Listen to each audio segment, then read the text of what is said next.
রাজপথ থেকে একজন রাষ্ট্রপতি হয়েছেন, রাজপথে থেকে একজন পার্টির মহাসচিব হয়েছেন। এটা আমাদের জন্য অত্যন্ত আনন্দের যে এই পল্টন পার্টি অফিসে রিজভী আহমেদ কিভাবে একা তার লড়াইটি চালিয়ে গিয়েছেন।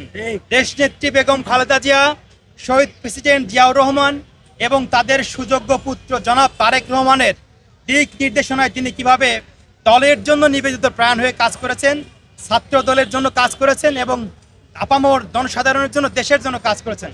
একজন ছাত্র দলের কর্মী থেকে শুরু করে, নেতা থেকে শুরু করে তিনি আজকে বিএনপির মহাসচিব হয়েছেন। আমরা অত্যন্ত আনন্দের সাথে আজকে আপনাদেরকে জানাচ্ছি যে সারা বাংলাদেশের প্রত্যেকটি নেতা কর্মীদের জন্য আজকে খুশির দিন, আনন্দের দিন এবং আমরা আনন্দের সাথে জানাচ্ছি যে আলহামদুলিল্লাহ ছাত্র দলের প্রেসিডেন্ট থেকে আজকে বিএনপির মহাসচিব হয়েছে। সাথে সাথে আমরা আরও একটি বিষয় জানাচ্ছি যে আজকে আমাদের আরও একটি আনন্দের দিন যে রাজপথে আমরা দেখেছি যে কিভাবে একজন স্বচ্ছ ইমেজধারী মানুষ, একজন শিক্ষকতা থেকে এসে আজকে বাংলাদেশের রাষ্ট্রপতি গতকাল নির্বাচিত হয়েছেন মির্জা ফখরুল ইসলাম আলমগীর।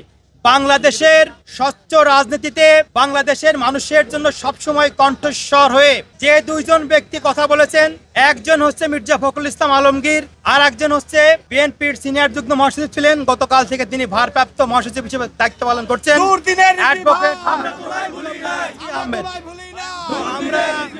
আমরা রাজপথে যারা ছিলাম, ছাত্র দল যারা রাজপথে আন্দোলন সংগ্রাম করেছে, রাজপথ থেকে একজন রাষ্ট্রপতি হয়েছেন, রাজপথে থেকে একজন পার্টির মহাসচিব হয়েছেন। এটা আমাদের জন্য অত্যন্ত আনন্দের এবং আমরা মনে করছি, আমরা প্রায় বলি যে তারেক রহমানের বিশ্বস্ত হাতিয়ার হিসেবে এখনকার যিনি রাষ্ট্রপতি হলেন মির্জা ফখরুল ইসলাম আলমগীর এবং দলের যিনি মহাসচিব হলেন অ্যাডভোকেট রুহুল কবির রিজভী আহমেদ, এরা বিগত সময়ে রাজপথে থেকে তাদের যোগ্যতার, দক্ষতার এবং নেতাকর্মীদের সাথে যে আত্মিক বন্ধন তাদের তৈরি হয়েছে, এটি রাজপথে তারেক রহমানের যে আগামী দিনে সবার আগে বাংলাদেশ বিনির্মাণ করার জন্য উনি দিনরাত পরিশ্রম করে কাজ করে যাচ্ছেন।